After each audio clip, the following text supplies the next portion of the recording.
ባጭሩ ህዋት የቀደመው እባብ ያሁኑ ዘንዶ በመባል የሚገለጸው መንግስት እያንዳንዱ አሁን በትግራይ ውስጥ ያሉት አመራሮች ልጆቻቸው ውጭ ሀገር ተቀምጠዋል። ልጆቻቸው ክለብ ውስጥ እርቃን ሴቶችን እያስጨፈሩ ነው ያሉት። ይሄን ደግሞ አይተናል። በሱ ረሃብ እናንተ ልትጠግቡ፣ በሱ እንባ እናንተ ልትረዱ የሱን ምሳን እንኳን መቀማት ጀመሩ።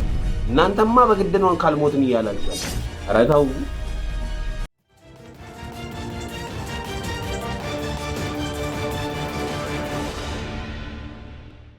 የትግራይ ህዝብ አልነበረም ሲደበደብ ነበር።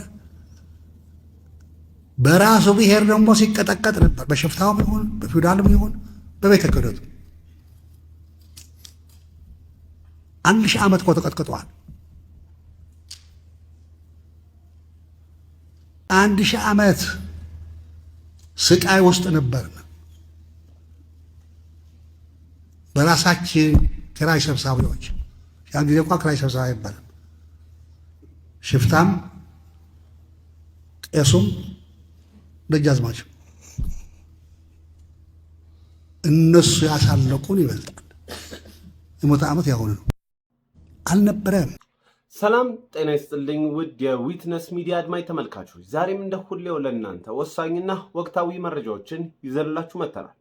እናንተም እስከ ፕሮግራማችን ፍጻሜ አብራችሁ እንድትቆዩ እንጋብዛለን። ደግሞም የዚህን የዩቲዩብ ቻናል ሼር፣ ላይክ፣ ሰብስክራይብ በማድረግ ቤተሰብነታችሁንና አጋርነታችሁን እንድታሳድጉ እንጋብዛችኋለን።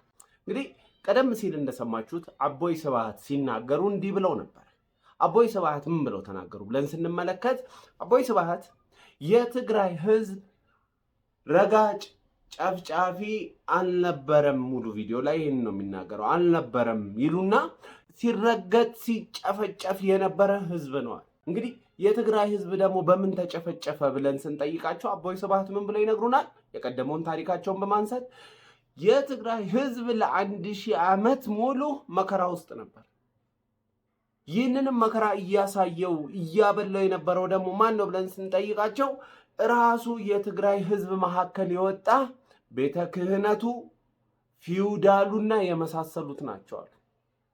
ማለትም ራሳቸው ትግራዋይ የሆነው ነገር ግን የትግራይን ህዝብ መከራ የሚያስከፍሉ ዋጋ የሚያስከፍሉ እንደነበሩ ነው እየነገሩን ያሉት ማለት ነው። እንግዲህ የትግራይ ህዝብ መከራ እንደ አቦይ ስብሃት አነጋገር 1000 ዓመትን ያስቆጠረ ነው ብለን ከተቀበል፣ እንደ አቦይ ስብሃት ማነጋገር ደግሞ ለ1000 ዓመት ዋጋ እያስከፈለው የነበረው የትግራይን ህዝብ ቤተ ክህነቱ፣ ሽፍታው፣ ፊውዳሉ ነው ብለው ከነገሩንና እሱን ከተቀበል ኦኬ የትግራይን ህዝብ አሁንስ ዋጋ እያስከፈለው ያለው ማን ነው ብለን እንድንጠይቅ ያደርገናል ማለት ነው። እንግዲህ ከ3 ቀን በፊት በለቀቅንላችሁ ቪዲዮ ላይ በትግራይ ህዝብ ላይ ምን እያደረሰ እንደነበረ ተናግረናል ወይም ደግሞ አሳውቀናል። ዛሬ ደግሞ የትግራይ ህዝብን ምን ያክል ዋጋ እያስከፈሉት እንዳሉ ደግሞ በተለያዩ ንግግሮችና የቪዲዮ ማስረጃዎች ይዘንላችሁ መጥተናል። ሰሞነኞቹና የአሁኑ ዘመን ደግሞ የትግራይን ህዝብ ዋጋ እያስከፈሉት ያሉት እነ ደብረጽዮን ደግሞ ምን እያደረጉ ነው ዋጋ እያስከፈሉት ያለው ብለን ስንጠይቅ አንድ መልስ እናገኛለን። እንግዲህ በስደተኛ ካምፖች ውስጥ ያሉት የትግራይ ተወላጆች፣ ተፈናቃዮች፣ በተለያዩ ስደተኛ ካምፕ ውስጥ ያሉት ምን የሚባል ነገር መጥቶባቸዋል፣ በአንዳንድ ቦታዎች ላይ ማለት ነው። ለትግራይ ሰራዊት ምሳችንን ለትግራይ ሰራዊት የሚል አንድ እንቅስቃሴ ጀምሯል። ማለትም ህዝቡ ሳይሆን ስደተኛው ሳይሆን ወያኔ ማለት ነው። አስቡት፣ ረሃብተኛ ተብሎ ቤት አልባ ተብሎ ተፈናቃይ ተብሎ በድንኳንና በሸራ ውስጥ እያደረ ሩዝ፣ ሞኮሮኒ እንኳን የለም፣ ሩዝ፣ ቂጣ፣ የዘንጋዳ ቂጣ ምናምን የሚያገኛትን እሱ ምሳችን ለትግራይ ሰራዊት ይሆናል በሚል እንቅስቃሴ ምክንያት ምሳውን እየተነጠቀ ነው ያለው። ቂጣው ራሱ ቢነጠቅ ደግሞ ጥሩ ነው። እነዚህ የህወሓት ኃይሎች ለዚህ ስደተኛ ለዚህ ህዝብ ሁሉ ብር ተመድቦ የሚንቀሳቀሰውን ብር ይዘውታል።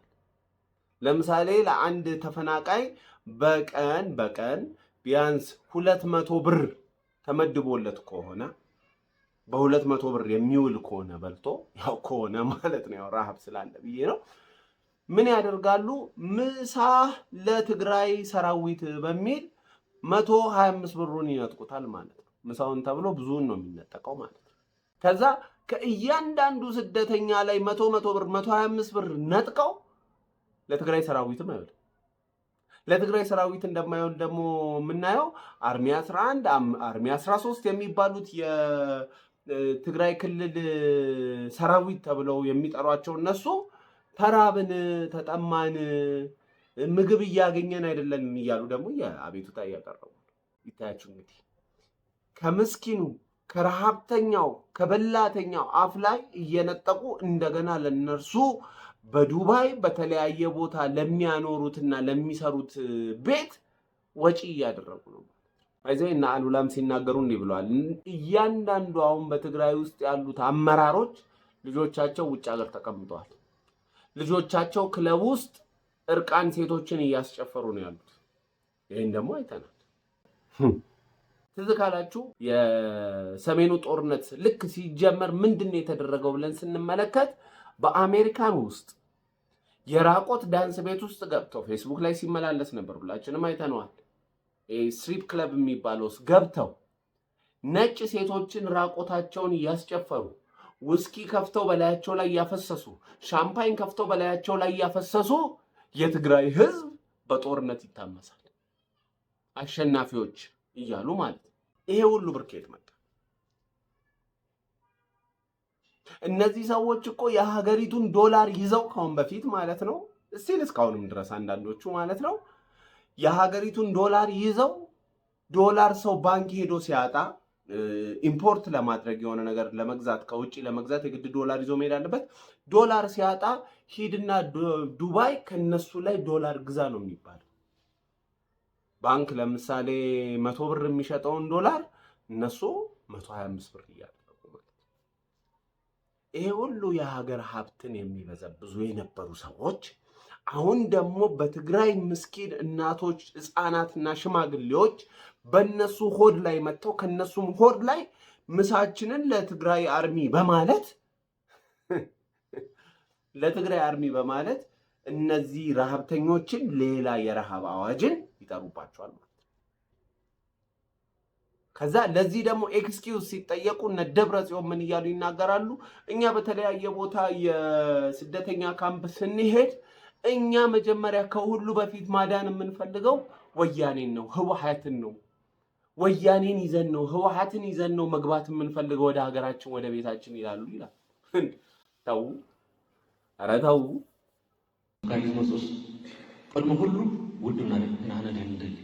ተፈናቃዮችም ሌሎችም ከሁሉም በፊት ህወሓትን ነው ማዳን የምንፈልገው ነው የሚሉን። ወደ ቤታችን ለመመለስ ህወሓትን ሳንይዝ አይሆንም ይላሉ። እስቲ ቆይ አሁን እዚህ ምስሉ ላይ የምትመለከቷት ሴት እንዲህ የምትል ትመስላችኋለች? አሁን እዚህ ምስሉ ላይ ተጋድሞ የምታዩት ህፃን አይ ከሁሉ በፊት አስቀድመን ህወሓትን ነው ይዘን ወደ ሀገራችን መግባት የምንፈልገው፣ ከኛ በላይ ማዳን የምንፈልገው ህወሓትን ነው፣ ረሃቡ ለኛ ምንም አይደለም የሚሉ ይመስላሉ። ኧረ ተው፣ በዚህ ምስኪን ህዝብ አትቀልዱበት። ካሁን በፊት በዚህ ምስኪን ህዝብ ስም ስትነግዱ ቆይታችሁ ለዚህ ምስኪን ህዝብ አንዳች ነገር ሳታደርጉ ቀርታችሁ ስልጣን ተነጠቃችሁ። ከዛ አሁንም ምንም ያላደረጋችሁለት የትግራይ ህዝብ ጉያ ውስጥ ተደበቃችሁና ጥይት መተኮስ ጀመራችሁ። እንዋጋ በለው የሚለውን ዘፈን መስፈን ጀመራችሁ። የፌዴራል መንግስትም አንቺ አሮጩ አለና ደግሞ እናንተው በጀመራችሁ ጦርነት ገባባችሁ። በዛ ጦርነት መሃል ምንም ያላረጋችሁለት የትግራይን ህዝብ በጥይት አረር እንዲቆላ አደረጋችሁት። ለራሳችሁ ፕሮፓጋንዳም ስትሉ አስባችሁበት የትግራይን ህዝብ ሲጨፈጭፉ ነበር። መከላከያ እናደረገ ለማለት ማለት። አሁን ደግሞ ጦርነት ሲያበቃ ቢዝነሳችሁ ተቋረጠ፣ የምታለቅሱበት ምክንያት ተቋረጠ። ስለዚህ ሲባል ይሄ የሚያለቅሰውን የምስኪኑን ህዝብ የትግራይን ህዝብ እንባ ነጠቃችሁትና ረሃብ ነጠቃችሁትና በሱ ረሃብ እናንተ ልትጠግቡ በሱ እንባ እናንተ ልትረዱ የሱን ምሳን እንኳን መቀማት ጀመራችሁ። ህወሓት ስህተት ሰራ ሲባል ደግሞ ኧረ ህዝቡማ ህወሓትን ነው ለማዳን የሚሮጥ። የኛ ችግር ሳይሆን ዋናው አሁን ህወሓትን ማዳን ያለብን አሉ እያላችሁ እነ ደብረ ጽዮን ባለ ሰማያዊ ጓን ትናገራላችሁ። እስከመቼ ነው በዚህ ህዝብ የሚቀለደው? የፌዴራል መንግስት ዳይሬክትሊ ገብቼ እርዳታ ልስጥ ሲል እምቢ አላችሁ። ኢንተርናሽናል የእርዳታ ድርጅቶች ገብተው እርዳታ ይስጡ ሲባል እምቢ አላችሁ። እርዳታው በግድ ማለፍ ያለበት በእኛ ነው፣ በህወሓት ውስጥ ነው ማለፍ ያለበት ተባለ። እንግዲህ መቼም ህዝባችሁ ላይ አትጨክኑም ተባላችሁና እርዳታው ተሰጣችሁ። እርዳታውን ደግሞ ቅርጥፍ አረጋችሁ።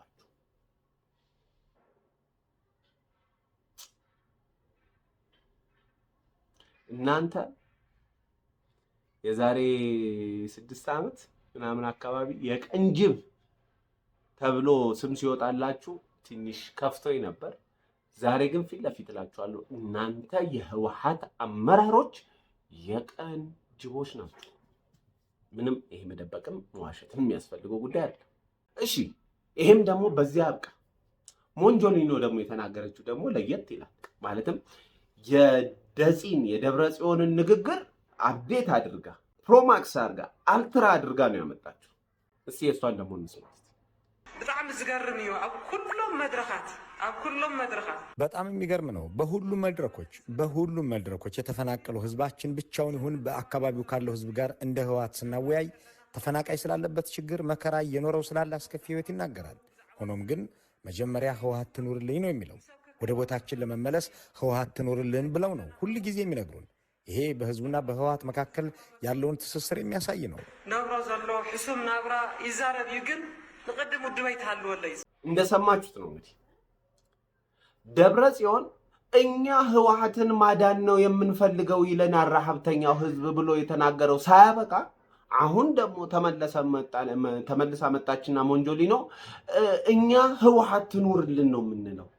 ብዙ ችግር እንዳለባቸው ይነግሩንና ግን እኛ ህወሓት ትኑርልን፣ በቃ ህወሓት ካለ እኛ ችግራችን ቀላል ነው ይሉናል እያለች ነው የተናገረችው። እውነት ለመናገር አሁን እንደዛ በተለያዩ ሶሻል ሚዲያዎች ላይ ድህረ ገጾች ላይ እንደዛ የሚንከባለሉ እናቶች፣ ቆዳቸውና አጥንታቸው የተጣበቁ እናቶች ይህንን ይላሉ? በፍጹም አይሉ። ሲጀመር ህወሓትንም እኮ አያውቁት።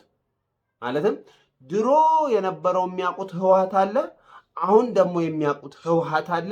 ያ ህወሓት አሁን እዚህ ፊት ለፊታቸው ያለው ህወሓት ደግሞ አንዳችም ነገር ሲያደርግላቸው አይተው አያውቁም። ምን ሲያደርጋቸው ነው ያለው ሲባል አንዴ በጦርነት ሲያስቆላቸው፣ አንዴ በረሃብ ሲያስቆላቸው፣ ከዛ በረሃብ ደግሞ ምክንያት ደግሞ ለነሱ ገንዘብ ተሰብስቦ ሲመጣ ያንን ገንዘብ እየነጠቀ ሲበላባቸው ነው የሚያውቁት።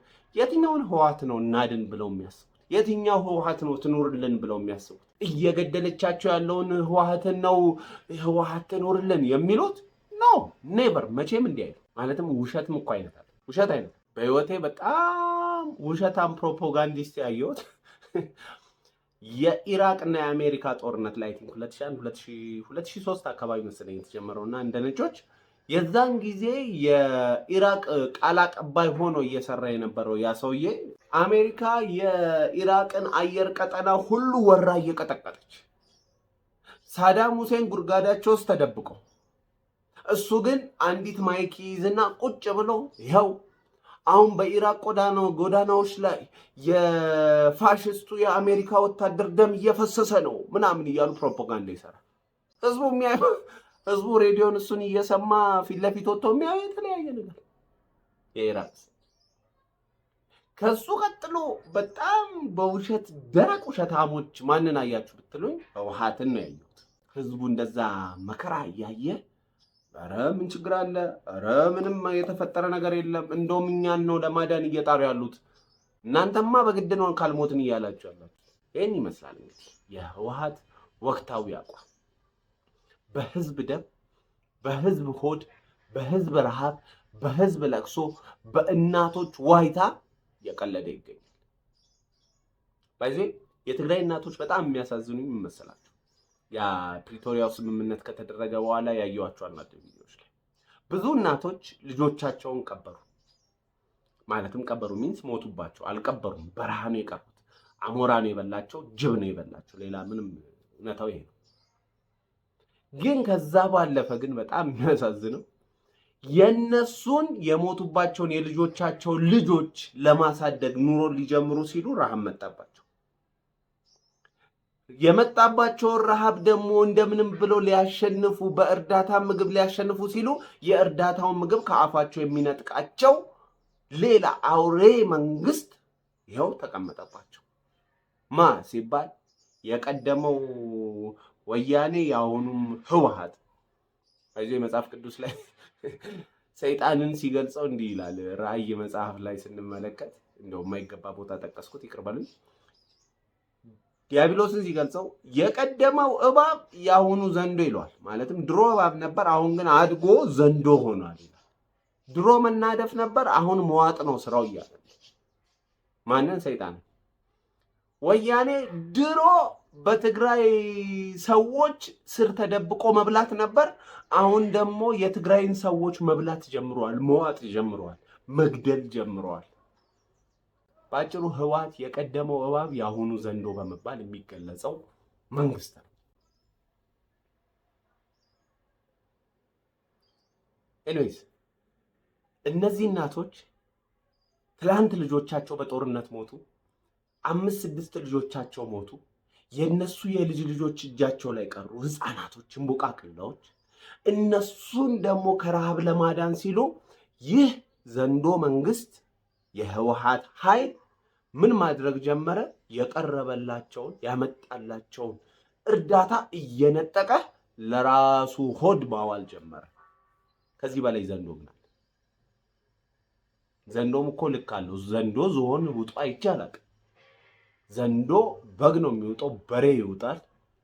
ከዛ በላይ የሚውጥ ካለ እናንተ የምታውቁት ነገር ነው። ይሄ እኮ የገዛ ህዝቡን ነው እየዋጠ ያለው፣ ህፃናትን ነው እየዋጠ ያለው። ዘንዶ የሚለው ስያሜ የሚገልጸው ኃይል አይደለም። ይህ ኃይል ለምንድን ነው አውሬ ኃይል ነው ዘንዶ ኃይል ነው ያልኩበትን ምክንያት ልንገራችሁ። በተክላይና በፍጹም መካከል የህወሓት አመራርና የምንድነው እርዳታ ምናምን ኃላፊ ትግራይ ላይ ያለው ጋር ሲነጋገሩ ምን እያለው ነበር? ማይደብ ነው ምናምን የምትባል የስደተኛ ካምፕ አለች እና የሚመጣውን አምባሳደር እዛ ላሳየው ፈልጋለሁ አለ። እዛ በፍጹም አይሆንም ይለዋል። እስቲ ሰምተን እንምጣና እናውራ። ሄሎ ፍጹም ይሰማል? አሁን ይሰማል። ተክላይ እንዴት ነህ? መልካም እግዚአብሔር ይመስገን። እንዴት ነህ? አለን። ያው ከገብሬ ጋር ተነጋግረናል። ጠዋትም አንተንም አገኘሃለሁ ወደ በኋላ ብዬ ነበረ። አሁን ደወልክ በአጋጣሚ። በቃ ማውራት እንችላለን። አሁን ገና ከስብሰባ ወጣሁኝ። ብዙ ስብሰባ ነው። መልካም። ነግሮኛል። ጠዋት ተገናኛችሁና ጉብኝት የሚደረግበት ቦታ የመረጣችሁትን የማይድሙ እሱ መታየት የሚገባ ቦታ አይደለም። ምን መሰለህ የታሰበው ተክላይ፣ እሱን ዋና እንደውም እሱ ነው መታየት አለበት። አላማው ምን መሰለህ እኛ ያሰብነው እንዲያየውና ዋና በቃ በዋናነት መፍትሄ የሚባለው መመለስ አለባቸው የሚለውን ለማሳየት ነው። አንደኛ እሱን የመረጥነው ተክላይ ወደ ሀገራቸው ወደ መጡበት ሀገራቸው በሰላም ይመለሱ የሚለውን ሜሴጅ ለማሳየት ነው እሱ ቦታ የተፈለገው። አምባሳደሩ እንደዚህ እንዲል ነው እኛ የምንፈልገው። ትርጉም የለውም ነው የምልህ ያለሁት። እንዴ ኧረ ተክሌ፣ አሁን እኔ እንደዚህ አይነት ስህተት የምሰራ ሰው ነኝ እንዴ? እኔ አልኩህ እንግዲያውስ ጥሩ ነው አይደለም። አዳምጠኝ። አሁን ተክሌ፣ አሁን የምትለኝን ነገር እኔ በደንብ አንደርስታንድ አደርጋለሁ። እኔ ደግሞ የምልህ እድሉ ለእኛ ብትሰጡም የተሻለ ይሆናል። ፍጹም ትርጉም የለውም። ሼልተር ልናሳየው አይደለም የምንሄደው ተክሌ፣ አንደርስታንድ አድርገኝ። እኔ እንደዚህ አይነት ስህተት የምሰራ ሰው አይደለም። እንግዲያውስ ለእኛ እድሉ ስጠና። ስህተት መስራት አለመስራት አይደለም። እንዴት ነው? ምን እያልከኝ ነው ያለኸው? አሁን አንተም እኮ እየሰማኸኝ አይደለም ተክሌ። ያንን ብቻ አይደለም ሰምቻለሁ። እኔ እኮ ስለማውቀው ቦታ እኮ ነው እየነገርከኝ፣ ማስተዳደረው ቦታ እኮ ነው እየነገርከኝ ያለው። እንደሰማችሁት ነው። እዛ ወስጄ ላስጎበኘው ላሳየው ልናሳየው ወስነናል ሲል እንዴ ያማ በፍጹም የሚሆን ነገር አይደለም። ለምን እኛን አታስገቡንም? ለምን እኛ ያንን ነገር እንድናደርገው አንፈልግም አለ። እኔ እኮ ተክላይ ሼልተሩን አላሳይም አለ። ሼልተር ተሰርቷል ማለት ነው። በዛ ሼልተር ውስጥ ያለው ጉድ እንዲታይበት አልፈለገም ማለት ነው።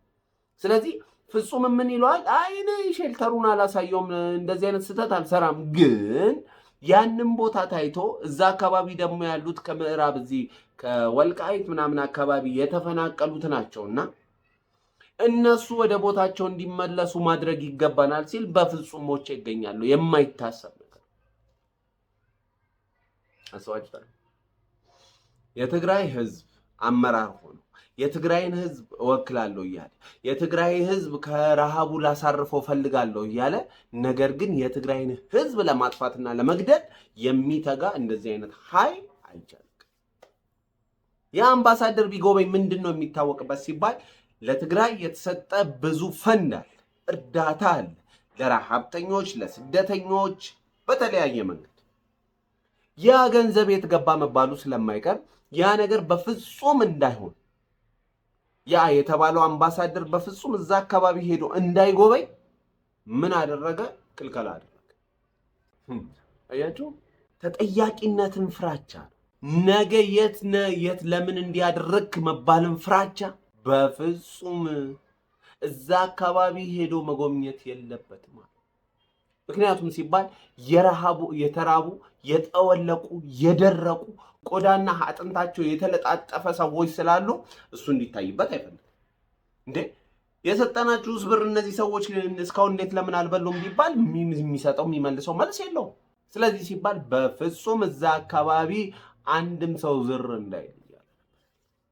እነዚህ የትውልድ አተላዎች የህዝባቸው ነቀርሳዎች ናቸው።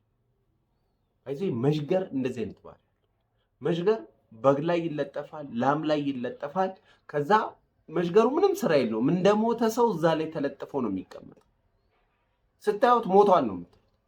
ከተለጠፈ በኋላ ግን የሚመጣው የላሟን ደም ነው። ላሟ ተራበች አልተራበች፣ ሞተች ደከመች ጉዳይ አይደለም፣ ከሷ መምጣት ነው። እሱ መች ነው የሚሞተው ብለን ስንጠይቅ እሷ የሞተች ጊዜ ነው። ህወሓትም በትግራይ ህዝብ ላይ ልክ እንደዚህ አይነት መሽገር ነው። ያኔ በደህናው ጊዜ በትግራይ ህዝብ ስም ትግራይ ላይ ተለጥፎ እንደ ትግራይ እየተንቀሳቀሰ እየመሰለ ግን እንደ ድርጅት እየተንቀሳቀሰ ሲዘርፍ ነበር ሀገር በደህናው ጊዜ ያኔ በ27 ከዛ በኋላ የነበረው ድሎት ምቾት እንደፈለገ የሚበላ የሚጠጣ የሚዘርፍበት ነገር ከእጁ ሲወሰድ አሁንም ትግራይ ህዝብ ላይ ገባና እዛው መሽገር ሆኖ ቀረ። እያደገ መሄድ ጀመረ። ጭራሽ ሲባል ያ የደከመውን ህዝብ ያ ምንም ተጠቃሚነት ያላገኘውን ህዝብ በመጠቀም እንደገና ደሙን በማፍሰስ ደሙን መጠጣት ጀመረ እንደ መሽገር። እሺ እሱም ራስን የማዳን ሙከራ ነው ይባላል። አሁንም ያ ጦርነት ካበቃ በኋላ እንደገና ወደ ጦርነት ገብቶ ህዝቡን ደም ለመጠጣት አሁንም እየሰራ ነው። ከዛ በላይ ግን የሚያሳዝነው በማይበላ ሰው ሆድ ላይ ተቀምጦ ከማይበላ ሰው ላይ ምግብን እያነጠቀ የሚበላው ነገር ይሄ መሽገር ብቻ ይባላል። በአጭሩ የቅድም የገለጽኩበት አገላለጽ በቂ ነው። የትላንቱ እባብ የአሁኑ ደግሞ ዘንዶ ህወሓት ነው። ይህንን ነው እንግዲህ የኢትዮጵያ ህዝቦች እንድታውቁ ወደ እናንተ ይዘን ይመጣል። የትግራይ ህዝብ በእንደዚህ አይነት አጉል በሆነ ትብታብ ተይዞ ወይ አይፈታ ወይ ተቃጥሎ አይጠፋ። ነገር ግን እንደምንም ብሎ የእሱን ቀጣይነት ለማስቀጠል የትግራይን ህዝብ ደም የሚያፈስን ኃይል ነው እንግዲህ እያየን። እናንተም ከዚህ ደግሞ እውነታውን እንድትረዱ የትግራይ ህዝብ ሰቆቃና ለቅሶ ምን እንደሚመስል እንድታውቁ ይህንን ሰርተንላችኋል። እናንተም እስከ ፕሮግራማችን ፍጻሜ አብራችሁን ስለቆያችሁ እያመሰገን በቀጣዩ ቪዲዮ እስክንገናኝ ቸር እንሰንብት።